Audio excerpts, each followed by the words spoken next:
Try to initiate release sequencer. On my mark. 5. We're on express elevator to hell. Going down. 2. 1. Mark.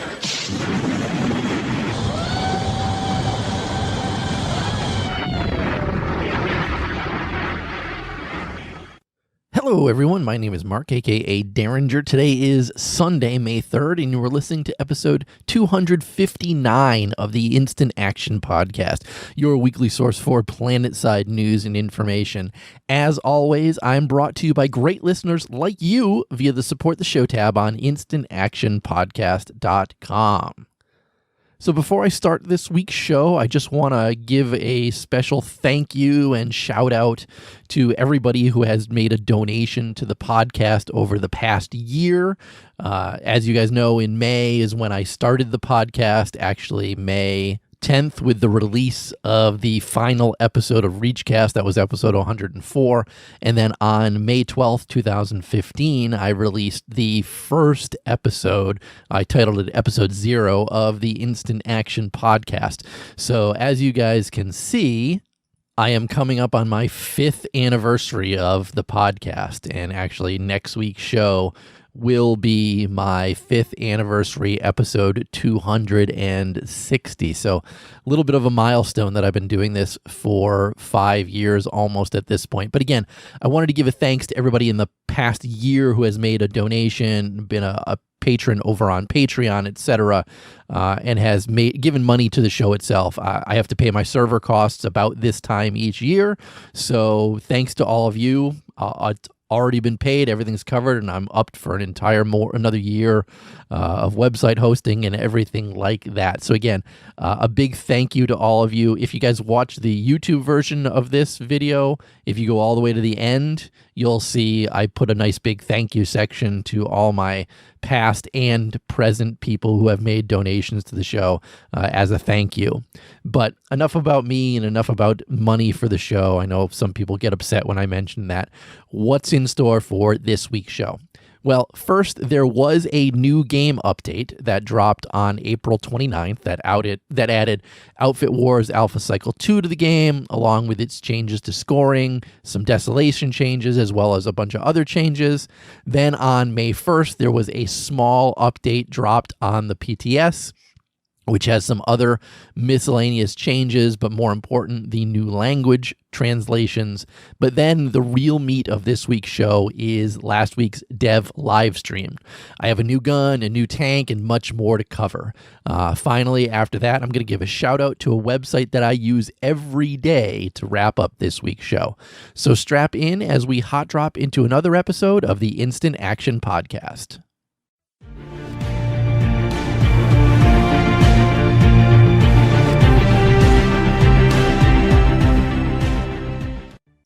So first up this week, like I said, on April 29th, we had a full game update drop on us. This one they didn't give a special name to because it's mostly Outfit Wars related stuff. So beginning the next phase, this is the Alpha Cycle 2 of Outfit Wars, is now on the live server. So right now, the enlistment phase for Alpha Cycle 2 is ongoing. It started on May 1st at 12 a.m. And that runs until the qualifying phase starts on May 8th at 2 p.m. And these are for each server's time zone. So if you play on Emerald like I do, it means 2 p.m. Eastern time. After that qualifying phase, the rest phase 1 begins at 10 p.m. on May 8th. So basically you have from 2 p.m. to 10 p.m. on May 8th. And May 8th is this coming Friday, so prime time on a Friday, 2 p.m. to 10 p.m. Then the next qualifying phase begins on May 9th from 2 p.m. to 10 p.m. So that's on the Saturday.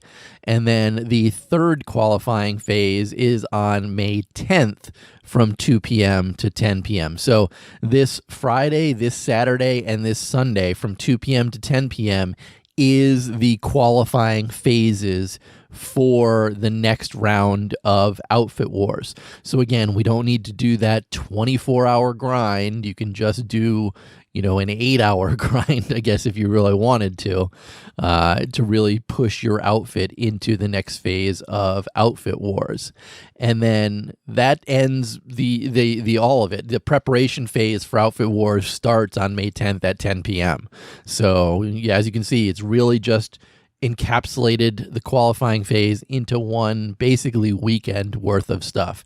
Now I know Mother's Day is on the 10th, so maybe not as many people are going to play, but who knows? Most of you probably aren't quarantined with your mother at this point. But after the preparation phase, the combat phases are going to begin on May 16th. And May 16th is the following Saturday. And again, these are all based on your server's time zone. So if you qualify for the gold bracket, your match is going to start at 8 p.m. If you qualify for the silver bracket, your match is going to start at 8:30 p.m.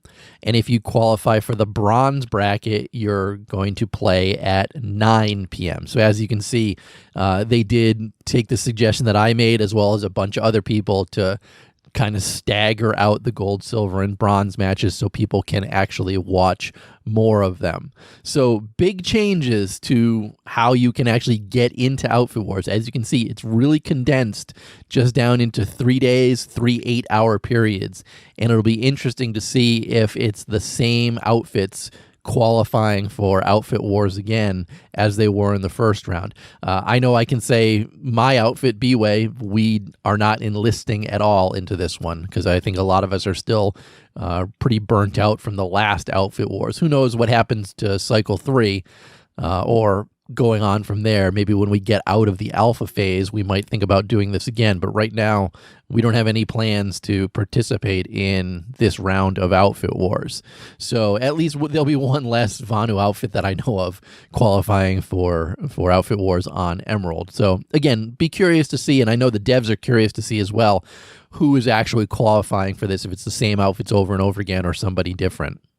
So the next changes to Outfit Wars that have come to live is regarding scoring and stuff like that. So they have removed the emphasis of base ownership over time. So now instead, it's only going to take the value of the top 10 players in your outfit. And anybody participating in a base capture will award attackers score upon that capture. Capturing a base can earn up to 250 Outfit War score. Defending does the same thing, except you can earn up to 100 Outfit Wars score. But really the big change is the Bastion Fleet Carrier. And this is something I said I'm not a fan of on last week's show, and I'll reiterate that again, that I'm not a fan of it. That if you spawn a Bastion, you immediately get 1,000 Outfit Wars score during a qualifying phase. Also, destroying a Bastion weak point does award all opposing outfits that have at least one member within 500 meters 100 outfit wars score if done during an active qualifying phase. So if you're listening to this week's show, you have about a week to start bulking up a Bastion. I would not be pulling a Bastion on live right now if you are an outfit that is considering participating in Outfit Wars, because you're going to want to pull this during one of these qualifying phases, one of those 8-hour time frames.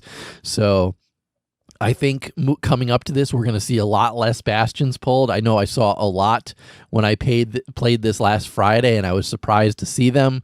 And I'm wondering if people aren't aware that the qualifying phase hasn't even kicked off yet. So I do think as the week progresses that we're going to see less and less of them. And then Friday, we're going to see Bastions like it's nobody's business in the game itself.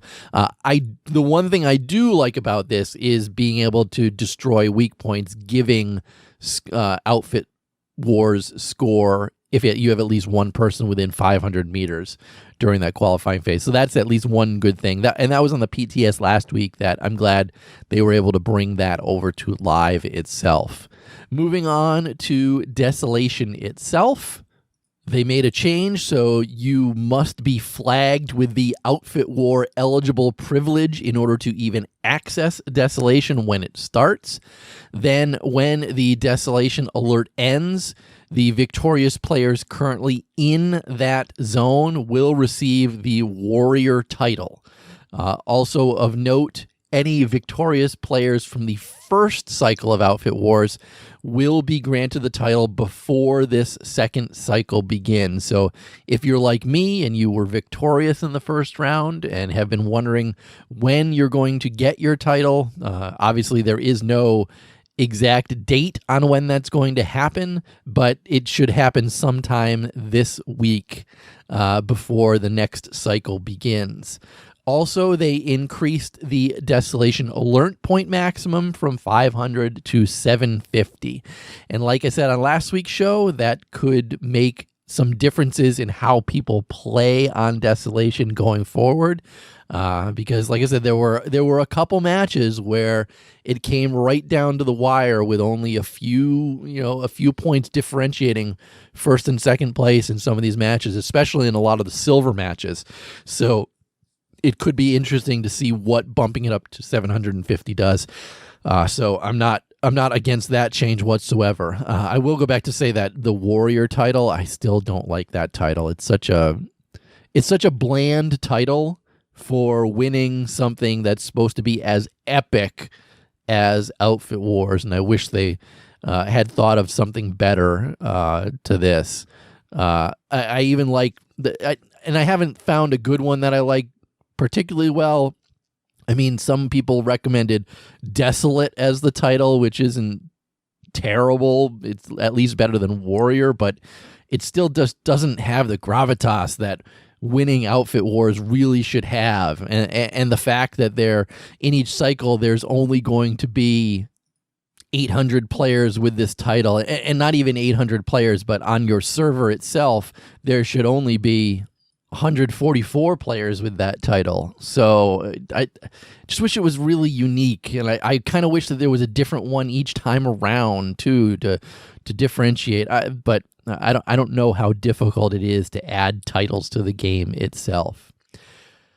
Moving on from Desolation, there were also some other miscellaneous Outfit Wars fixes. So they fixed some issues with the HUD. They also fixed it, or they changed it so the tab battle scoreboard now only shows scores that contribute to a base capture, and also ignores some of the exempt experience types. And also they reduced the minimum score required to award resources when a base is captured from 3,000 down to 1,000. They also added some other miscellaneous changes and fixes to the game. So Spitfires and auxiliary Spitfires can't be stacked on one another any longer, and they also increased the minimum placement distance. They fixed it so hard light canopies shouldn't be culled during times of high server load. They fixed an issue where Bastion could be damaged without attacking the hard points. They re-added the AI modules to the Flail and the Glaive, and they also fixed the scrolling behind the outfit management pane. There was an effect when that was happening. But as you can see, the biggest changes is all the Outfit Wars stuff that came in. So get ready. Outfit Wars Phase 2 is coming at the end of this week.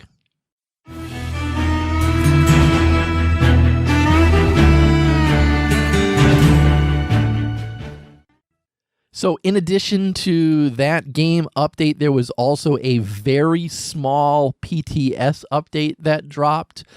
It was all miscellaneous changes, fixes, and additions. First, and probably the most important, like I said at the opening of the show, is that Russian and Chinese language translations have been added to the PTS, and you can actually change your language preferences by clicking on the button in the lower right corner of the actual launcher itself. I know that's big for a lot of people in Russia and China who have been clamoring for this and asking for this. And honestly, I'm surprised at how quickly they actually got all this together and done and got language translations for the game itself. I think that's really huge and really good for the community itself. There were also some other changes, like I said. First, they fixed an issue where the remote client animations could become desynced during a reload. Tactical deployables will no longer consume the item if it fails to place. That was most commonly happening when a character was moving during placement. They fixed it so the caltrop no longer spawns when an NSO uses their Seraph shields. They fixed tracked directives no longer clearing upon logging out and logging back in on the same character. They fixed a typo in the construction faction banner. They fixed some various asset-related issues and misaligned walls on Desolation. And they fixed another issue that could cause a server crash in some extremely rare cases. But they didn't describe what those cases were. Again, the biggest part of this PTS update is those Russian and Chinese language translations. And other than that, just really some other small stuff. So with that, let's move on to the real meat of this week's show and talk about the dev live stream.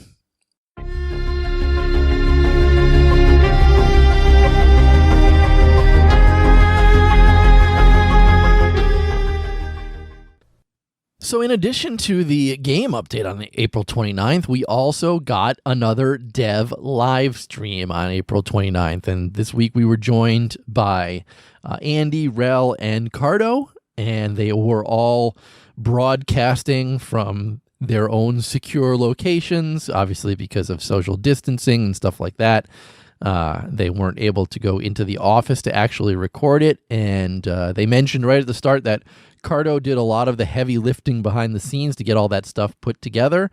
We know Cardo streams a lot on his own, so he pretty much already had the setup going as far as I'm aware.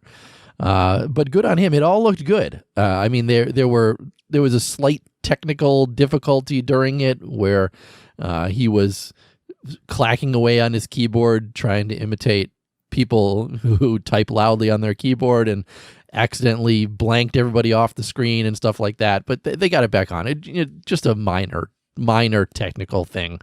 Again, it was good. The only thing I didn't like was it was 2 p.m. for me, which was right in the middle of my work day. So I was trying to do work while I was watching the dev live stream, which sometimes means you miss things. So I much prefer it when it's at 5 my time, because then I'm off work and can dedicate my whole attention to this. But I did watch it, and I went and watched it back again to make sure that I didn't miss anything. So there are some cool things coming to the game with the next update, which is set right now for early in June.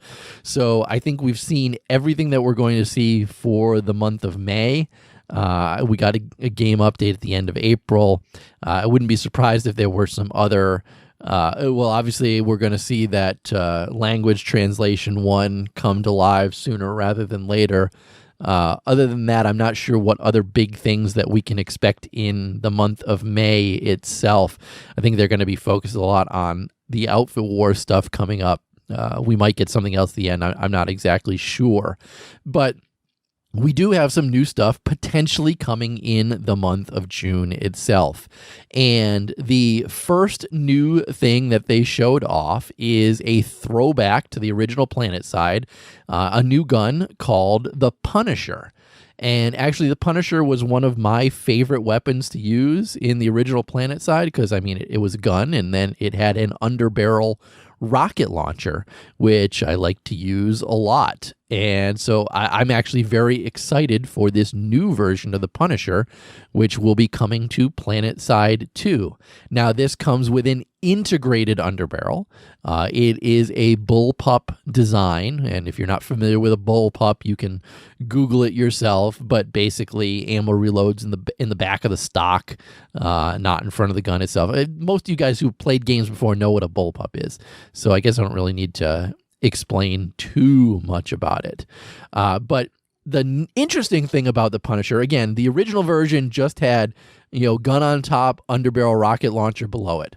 The new version in PlanetSide 2 is actually going to have a different underbarrel attachment depending on what class you play. And this, I was very psyched by this because this is a cool idea.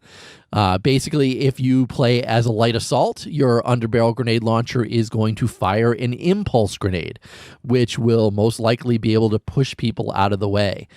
In fact, in the video they showed of it being used, Rel was shooting it at the ground and launching himself, much like the soldier in Team Fortress 2. Not as far, obviously, but it does look like it will affect yourself as well. If you play Infiltrator, that class's underbarrel grenade launcher gets an EMP grenade. If you play as the engineer, you get to shoot a repair grenade. If you play as the medic, you get to shoot a healing grenade. And if you play as heavy assault, you fire a rocket out of it. You know, basically just like the original version of the Punisher from PlanetSide. Now, I have to say the light assault version, infiltrator version, heavy assault version all sound good to me. The engineer one is kind of The medic is not bad. I don't see myself using the engineer one very often unless maybe I'm driving, a vehicle, and it might not be a bad idea to quickly jump out of the vehicle, fire a repair grenade, and then throw a sticky repairing grenade, and then jump back into your vehicle and let them both heal it. But other than that, I can't see myself using it very often in real world situations playing an engineer. I can definitely see using it as a light assault and an infiltrator. It is a submachine gun, which means that it's going to be usable by all classes, and that's why you can see that there's a variant for every single class. And it looks good too. This is a cool I like when they take a nice weapon and throw it into the game and it has some sort of unique niche to it. With an underbarrel, I'm excited for this. If you couldn't tell, so that was the first thing that they really showed off on the dev live stream. Next, they showed off the new outfit logging feature. Basically, it's something that outfits have been asking for a while, which logs promotions, demotions, anything crafting, any usage of war assets, anytime you overclock, and anytime someone joins the outfit itself, and just keeps a running log of all those things going. They said they wanted to include when somebody leaves the outfit, but they don't save that person's name when they leave an outfit, so they don't have a way currently to log that information into the outfit log itself. Again, this is nothing more than a quality of life improvement for outfit leaders and officers, but it's still cool to have in the game nonetheless. It's also good if somebody's using war assets at a large clip and you need to know who's using them all. Definitely having a log like that will definitely benefit outfit leaders trying to crack down on stuff like that. The next big change, though, coming to the game itself is a new facility modules system. And this seems like it's going to be the next version of war assets. And basically, as an outfit, you can craft a module and attach it to a facility. And note that this is going to be, as it stands right now, they showed off any facility. You don't even need to actually own it. Some of the things they showed was like being able to reinforce defenses, like with automated turrets, increasing the number of enemy players needed to capture a point, adding a repair module, installing motion sensors, things like that. It seems like they have a lot of ideas in the hopper to be used as facility modules, and this is just an interesting and kind of neat way to add to the game itself. So I'm kind of excited for these as well. And again, other outfits can add on to the modules that you put on your base itself. It's going to replace a lot of the other benefits that facilities have. So just note that going in. And the intent here is to give outfits some more control over what each base has access to, and to try to add more strategy to the map. And this could give buffs to bases to allow some more defensive tactics within the game itself. I definitely think this is another nice, interesting thing added to the game itself. It's really thinking outside the box on a way to make facilities and things like that matter a little bit more in the game, and kind of force outfit leaders and people able to put this stuff on bases to kind of think a few steps ahead on what a specific base needs to be viable out in the world itself. I'd be curious if they added stuff like this into player-made bases as well. That might not be a bad idea. Then the next and really final biggest thing they showed off is the new Colossus Tank. And we've known about the Colossus Tank for a while. It's been in the source code for the game for a long time. It's been shown off many, many times in the past. In fact, another dev live stream, I know it was shown off, and clearly it never made it to the game itself. But now that the dev team is as bulked up again as it is, they've done work on the Colossus again. Now, note, it is still a work in progress, and it's not on the PTS yet. Just like all this stuff that I'm talking about now, none of this is on PTS yet. This is all still being worked on behind the scenes by the devs. But again, this is going to be the quote-unquote big awesome tank that is anti-Bastion.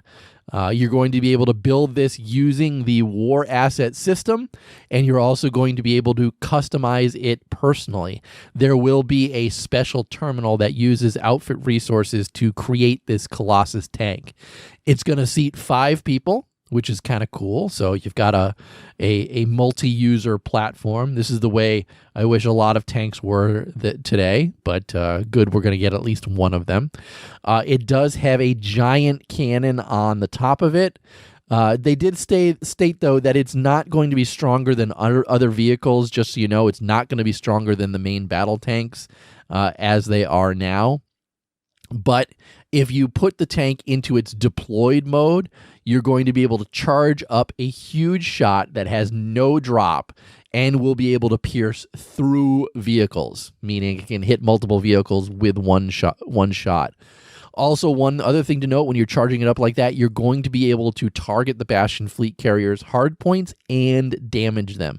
So again, as you can see, this is being billed as an anti-Bastion tank right now. So when an outfit brings a Bastion to the battlefield, you're going to see other outfits bringing in Colossi. I guess Colossi is the plural of Colossus.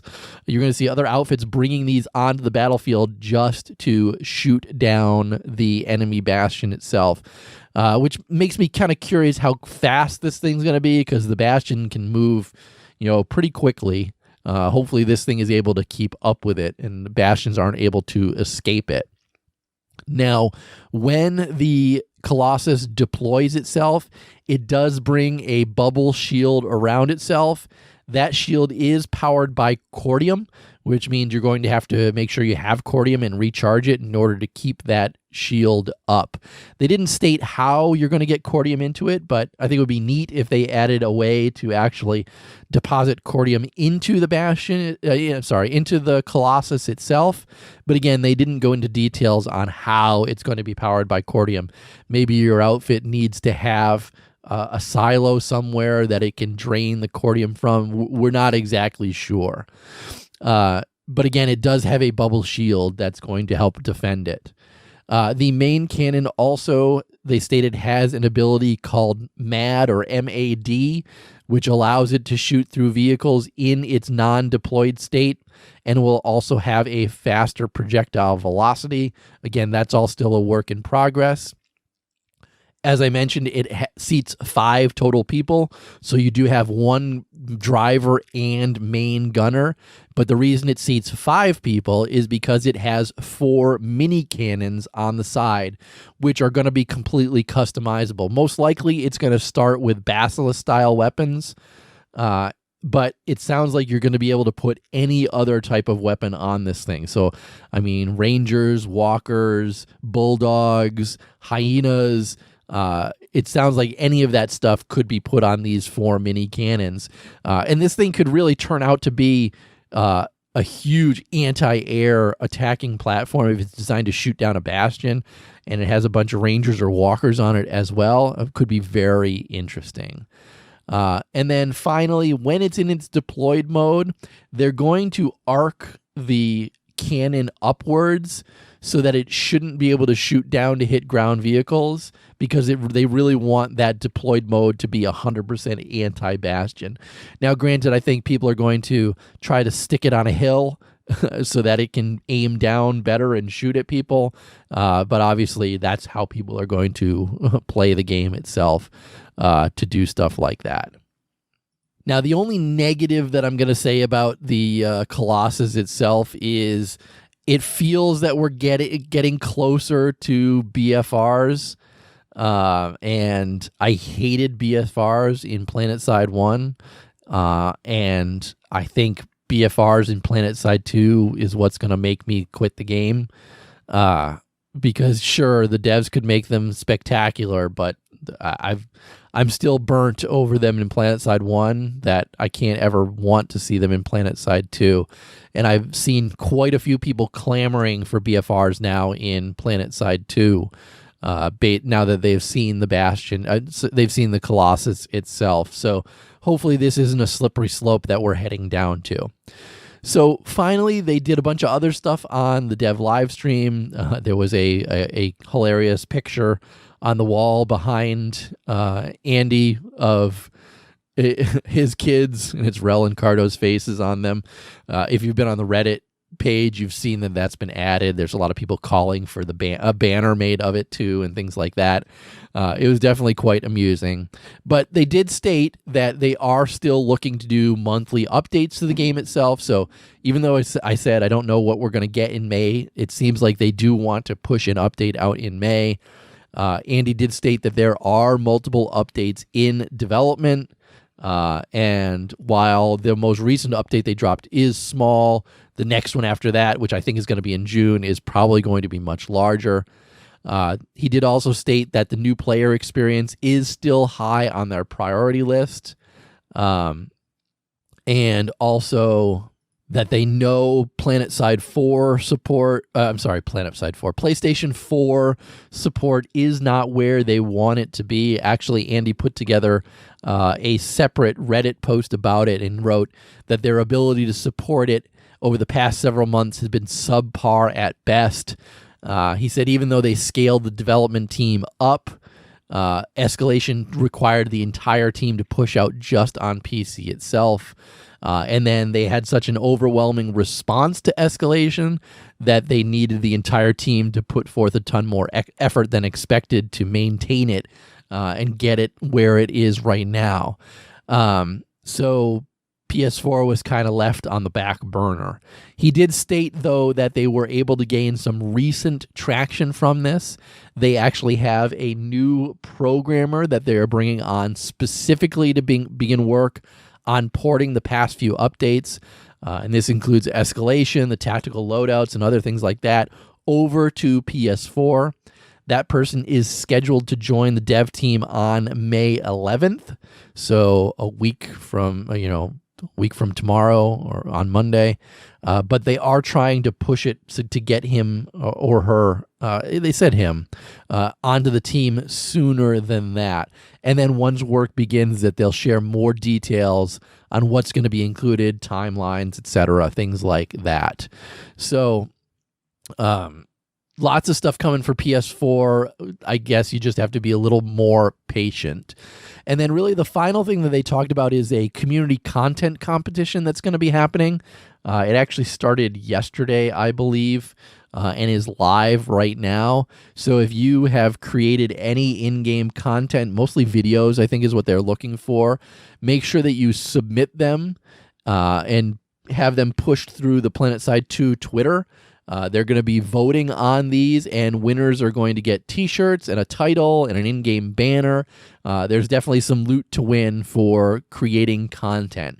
And if you've created content in the past, you can certainly make them aware of this stuff as well to get recognized for the various content that's been being made. Again, a lot more people are making a lot more things after this escalation stuff has gone live. All in all, not a bad dev live stream. Like I said, it was produced well enough, and I hope that they look to do one this month in the month of May as well before the next big update that comes out.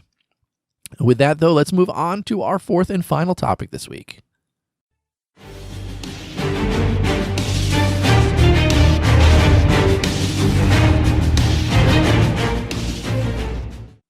And that final topic this week is about a popular site that a lot of people use, and that's Fizzy, ps2.fizzy.pw. A few people had complained on Reddit that they were having trouble getting to Fizzy recently to look up player information, outfit information, things like that. And there was actually a response from Fizzy himself that said his modem died due to overheating. And he did get a new one, so hopefully it doesn't happen again soon. But what it made me realize is that I use Fizzy almost every day to look up information about players, about outfits, about things like that. And I think a lot of you guys probably use it as well. And so what I realized is maybe people want to help support him and keep this up, especially if his modem died. Modems aren't free. So if you ever wanted to throw a few bucks Fizzy's way, if you go to ps2.fizzy.pw, there is actually a link in yellow at the top of the screen that says support the website. And it's just a quick donate button that if you click through it, it takes you over to PayPal where you can make a quick donation to him. And as I'm recording this show right now, I am making a $25 donation to Fizzy. And let's push this through right now. So yeah, you're getting this live on air. So how do I want to pay? Yeah, let's pay with my PayPal balance. Bam, there we go. Boom, donated. Fizzy, thank you for all the work that you do. There's a $25 donation to you. Keep the site up. I use it a lot more than I ever realized I used it. And I just want to support you. And hopefully some of my listeners will jump on that as well and help support to keep that website up. So that's it. Let's move on to housekeeping this week. Hello, housekeeping. Hello. Fuck. Sorry, bro. All right, light on housekeeping again this week. So that is going to be it for this week's show. But as always, how can you get in touch with me or the show itself? Your first stop should be my website, which is www.instantactionpodcast.com. You can also email me at instantactionshow@gmail.com. If you do, I will read and respond to it on the weekly show. And also, you should follow me on Twitter. It's at instactpodcast, INSTACT podcast. That's where you'll get all the news and information out of me in real time. But in closing, if you have enjoyed this week's show, please leave me a review on your podcast listening avenue of choice, whether it's iTunes, Stitcher, Google Play, or anywhere else. Also, feel free to tell your friends and outfit mates about the show. But finally, thanks for listening and keep spamming that join combat, formerly known as Instant Action button. Derringer out.